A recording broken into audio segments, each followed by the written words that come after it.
Hello everyone, welcome to PMS education. मेरा नाम है प्रज्वल और आज हम लोग स्टार्ट करने वाले हैं हमारी क्लास 9 का फिजिक्स। तो जैसा कि आप सब लोग जानते होंगे कि हमारी क्लास 9 की फिजिक्स का फर्स्ट चैप्टर है मोशन। मोशन तो मोशन स्टार्ट करने से पहले हमें कुछ टॉपिक्स के बारे में समझना पड़ेगा जिससे हम इस चैप्टर को आसानी से समझ सकते हैं। तो चलिए शुरू करते हैं। सबसे पहले हमें जानना पड़ेगा कि एक फिजिकल क्वांटिटी और एक नॉन फिजिकल क्वांटिटी क्या होती है। तो लिख देते हैं हम यहाँ पर फिजिकल क्वांटिटी, फिजिकल क्वांटिटी और सेकंड है हमारे पास non physical quantity, non physical quantity. Physical quantity को हम पी क्यू से डिनोट करते हैं और नॉन फिजिकल फिजिकल क्वांटिटी को एम पी क्यू से, जैसे हम नॉन पी क्यू भी कह सकते हैं, नॉन पी क्यू।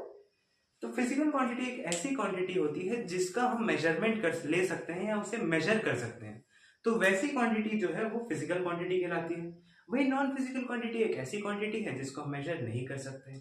तो फिजिकल क्वांटिटी की अगर हम बात करें तो ये हो जाएगा can be measured, can be measured. और इसकी अगर हम बात करें तो ये हो जाएगा कैन नॉट बी मेजर्ड, इसका हम मेजरमेंट नहीं ले सकते। तो फिजिकल क्वांटिटी और नॉन फिजिकल क्वांटिटी के भी आगे कुछ टाइप्स होते हैं। पहले हम इनके एग्जांपल के बारे में देख लेते हैं। जैसे कि फिजिकल क्वांटिटी के एग्जांपल की अगर हम बात करें तो लेंथ हो गया, मास हो गया, टाइम हो गया, इलेक्ट्रिक करंट हो गया, फोर्स, एक्सेलरेशन एक्सेट्रा, जो है ये सब हमारे पास फिजिकल क्वांटिटी के एग्जांपल्स हैं। और नॉन फिजिकल क्वांटिटी जैसा कि मैंने बताया कि ऐसी क्वांटिटीज होती है जिसका मेजरमेंट नहीं ले सकते। तो इसके एग्जांपल में जितने भी टाइप के आप इमोशंस जानते हैं, इमोशंस, ये जो है नॉन फिजिकल क्वांटिटीज के एग्जांपल हैं। इमोशंस में आप ले लीजिए लव, सॉरो, हैप्पीनेस, हैप्पीनेस हो गया, सैडनेस हो गया, ये सब जो है नॉन फिजिकल क्वांटिटी या एनपीक्यू के एग्जांपल्स हैं। तो अगर हम अब आगे बढ़ें तो फिजिकल क्वांटिटी और नॉन फिजिकल क्वांटिटीज को जो हमें मेजर, जैसे कि हम नॉन फिजिकल क्वांटिटीज को तो मेजर नहीं कर सकते लेकिन फिजिकल क्वांटिटीज को हम मेजर कर सकते हैं। तो फिजिकल क्वांटिटीज को मेजर करने के लिए हमें एक स्केल चाहिए होता है जिसमें हम उसे मेजर कर सकें। तो उस स्केल को जो है जिससे हम नॉन फिजिकल क्वांटिटी को मेजर करते हैं उसे कहते हैं हम यूनिट। यूनिट यूनिट एक स्केल है जो मेजरमेंट के लिए यूज होता है। तो फिजिकल क्वांटिटीज को मेजर कर सकते हैं। तो यूनिट एक स्केल है, is a scale used for measuring quantities, used for measuring quantities. मतलब यूनिट एक ऐसा स्केल है जो क्वांटिटीज को मेजर करने के लिए यूज होता है। तो स्केल के कुछ, मतलब यूनिट के कुछ एक प्रॉपर्टीज होती है, प्रॉपर्टीज ऑफ यूनिट्स। मान लीजिए आपने किसी यूनिट को ले लिया, जैसे कि हम फोर्स को जो है न्यूटन में मेजर करते हैं या न्यूटन में एक्सप्रेस करते हैं, एक स्केल है न्यूटन। तो न्यूटन जो है, इसको आप अगर आप सोचे अपने दिमाग में लाएं तो एक यूनिट के पास कुछ प्रॉपर्टीज होनी चाहिए। तो उसमें से पहली प्रॉपर्टी है कि ये होनी चाहिए क्या, फिक्स्ड होनी चाहिए, ये हर जगह फिक्स्ड होनी चाहिए। सेकंड अगर हम बात करें तो ये यूनिवर्सली एक्सेप्टेड होनी चाहिए, मतलब इसको दुनिया के सारे लोग जो है एक्सेप्ट करें। ऐसी एक जो है स्केल को हम यूनिट कह सकते हैं। फिर तीसरी बात करें तो ये जो है वेल डिफाइंड होनी चाहिए, वेल डिफाइंड। फिर इससे इससे हम इसका हम कंपैरिजन आसानी से कर सकें, तो इजी टू कंपेयर। तो एक यूनिट के पास ये सब चीजें होनी चाहिए एक यूनिट बनने के लिए। मतलब वो जो है फिक्स्ड होनी चाहिए, यूनिवर्सली एक्सेप्टेड होनी चाहिए, वेल डिफाइंड होनी चाहिए और इजी टू कंपेयर होनी चाहिए। अगर हम यूनिट से थोड़ा सा आगे बढ़े तो यूनिट्स के अंदर भी टाइप्स होते हैं, जैसे कि फिजिकल क्वांटिटीज के टाइप्स होते हैं, उस टाइप के यूनिट्स के भी टाइप होते हैं। तो पहले हम फिजिकल क्वांटिटीज के टाइप के बारे में जान लेते हैं, फिर आगे हम यूनिट्स के टाइप के बारे में जानेंगे। तो यहाँ पर हम लिखते हैं अगर फिजिकल क्वांटिटी पी क्यू में हम इसे डिनोट करते हैं, तो इसके जो है तीन टाइप होते हैं। मेनली तो 2 ही टाइप्स होते हैं, लेकिन 3 टाइप होते हैं। एक तो हो गया फंडामेंटल क्वांटिटी, दूसरी हो गई डेराइव्ड क्वांटिटी, और तीसरी जो और सबसे कम मतलब इसको यूज किया जाता है वो होती है सप्लीमेंट्री, या फिर इससे ही कॉम्प्लीमेंट्री भी कहा जाता है, सप्लीमेंट्री या कॉम्प्लीमेंट्री क्वांटिटीज। तो फंडामेंटल क्वांटिटीज एक ऐसी टाइप की क्वांटिटीज हैं जो किसी और क्वांटिटी पे मतलब डिपेंड नहीं करती, वे इंडिपेंडेंट होती है। डेराइव्ड क्वांटिटीज जो है वो फंडामेंटल क्वांटिटी पे डिपेंड करती है, और सप्लीमेंट्री क्वांटिटीज जो है ये सबसे अलग होती है, इनका कोई ज्यादा यूज नहीं होता, एंगल्स की वजह से क्वांटिटीज होती है।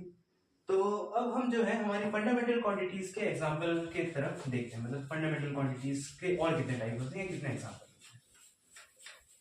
तो अगर हम फंडामेंटल क्वांटिटी की बात करें तो ये आ गया हमारे पास फंडामेंटल क्वांटिटी। फंडामेंटल क्वांटिटी में हमारे पास 7 क्वांटिटीज होती है। ये फंडामेंटल है, मतलब बेसिक क्वांटिटीज हैं। ये 7 टाइप की होती हैं, इनके 7 टाइप्स होते हैं। पहला है हमारे पास टाइम, फिर हमारे पास आ जाता है लेंथ, फिर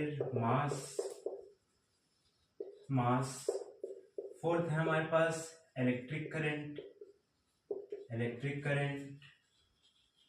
फिर है हमारे पास फिफ्थ है अमाउंट ऑफ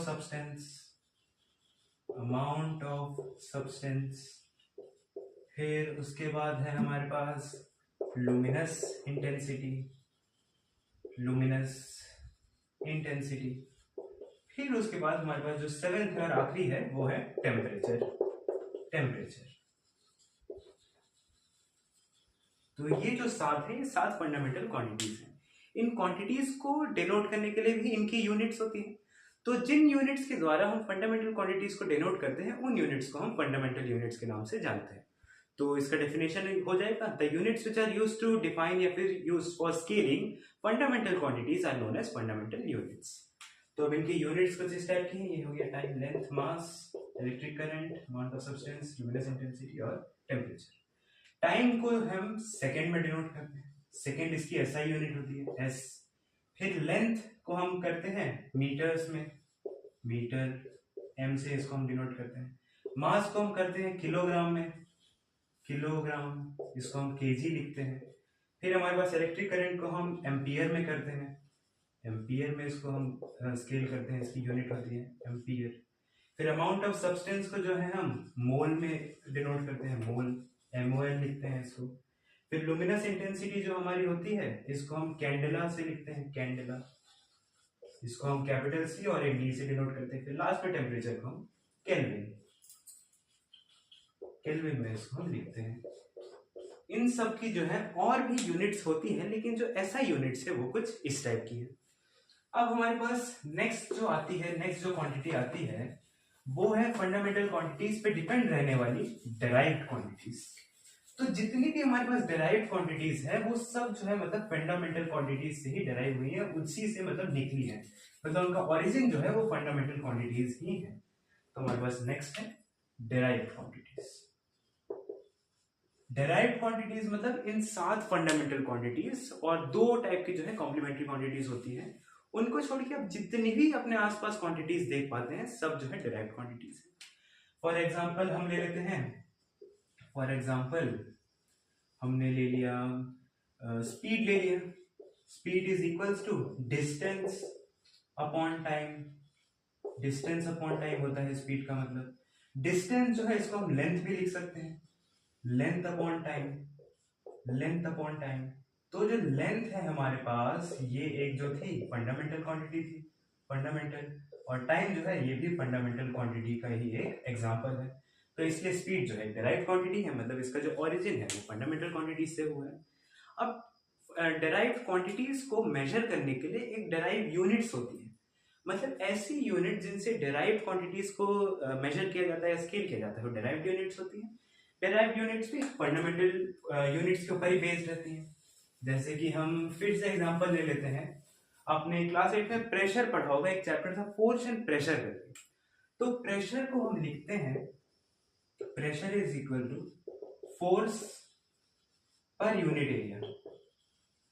फोर्स को जो है हम इसको लिखते थे न्यूटन्स में, फोर्स का ऐसा यूनिट होता है न्यूटन, और एरिया का होता है मीटर स्क्वायर। तो ये हो जाएगा n बाई एम स्क्वायर या फिर nm स्क्वायर। तो n बाई एम स्क्वायर, इसको हम ऐसे डिनोट करते हैं n बाई एम स्क्वायर। तो n बाई एम स्क्वायर यानी कि न्यूटन्स पर मीटर स्क्वायर को हम प्यार से पास्कल के नाम से जानते हैं, तो इसी को हम पास्कल कहते हैं।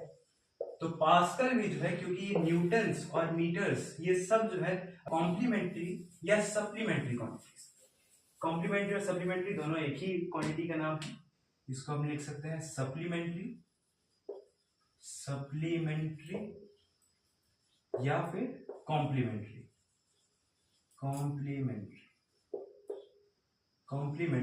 क्वांटिटीज।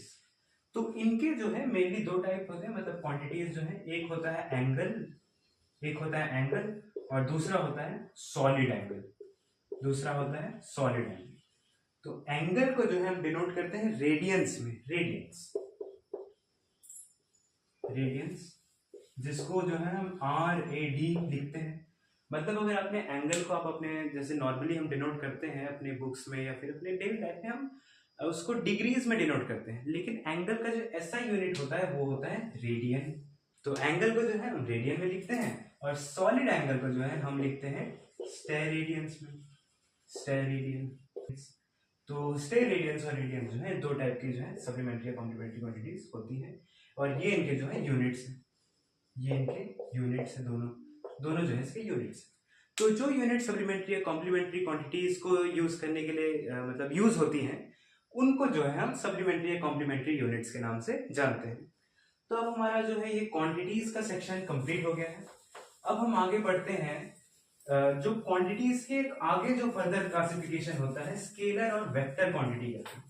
ये जो है फिजिकल क्वांटिटीज की टाइप है, मतलब इनको भी मेजर किया जा सकता है। तो अब हम पढ़ेंगे अपना नेक्स्ट टॉपिक स्केलर की स्पेलिंग ये नहीं होती, स्केलर की स्पेलिंग होती है scalar and vector quantities.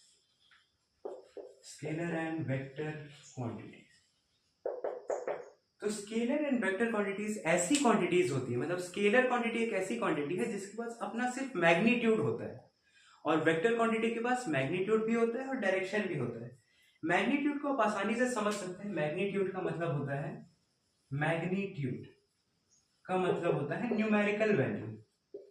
Numerical value को हम मैग्नीट्यूड के नाम से जानते हैं। अगर मान लीजिए आप किसी भी वैल्यू या उसको यूनिट के साथ सोचें, किसी भी वैल्यू को, मान लीजिए मैंने ले लिया 10 किलोग्राम्स, 100 किलोमीटर्स, 5 सेकेंड्स। तो इन सब में जो है जो मैग्नीट्यूड है वो उसका यहाँ पर है 10, यहाँ पर 100, यहाँ पर 5। तो जो भी न्यूमेरिकल वैल्यू होती है वो उस पर्टिकुलर क्वांटिटी की जो है क्या बोले मैग्नीट्यूड कहलाती है। सब मैग्नीट्यूड के एग्जांपल्स। अब मैग्नीट्यूड के अलावा, मैग्नीट्यूड तो मैंने आपको बता दिया। अब इसके बाद वेक्टर क्वांटिटीज में डायरेक्शन भी होता है। तो स्केलर क्वांटिटी को हम लिख देते हैं, स्केलर क्वांटिटी का definition, scalar quantity a quantity that only has magnitude is called scalar quantity, मतलब जिसके पास मैग्नीट्यूड होता है। और वेक्टर क्वांटिटी जो होती है, vector quantity a quantity that has both magnitude and direction,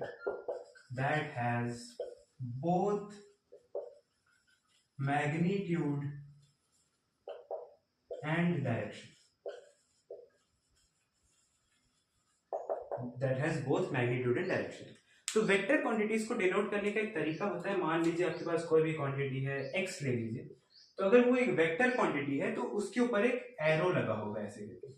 तो ये जो है दिखाता है कि ये है क्या है, वेक्टर क्वांटिटी। मतलब वेक्टर क्वांटिटी को शो करने का जो है ये तरीका है, उसके ऊपर एरो लगा देना। तो ये जो होता है ये वेक्टर क्वांटिटी होता है। अब नेक्स्ट टॉपिक्स को जो है हम आगे की क्लास में कंप्लीट करेंगे। तो आज के लिए इतना ही। अब मिलते हैं आपको आपसे नेक्स्ट वीडियो में। Thank you.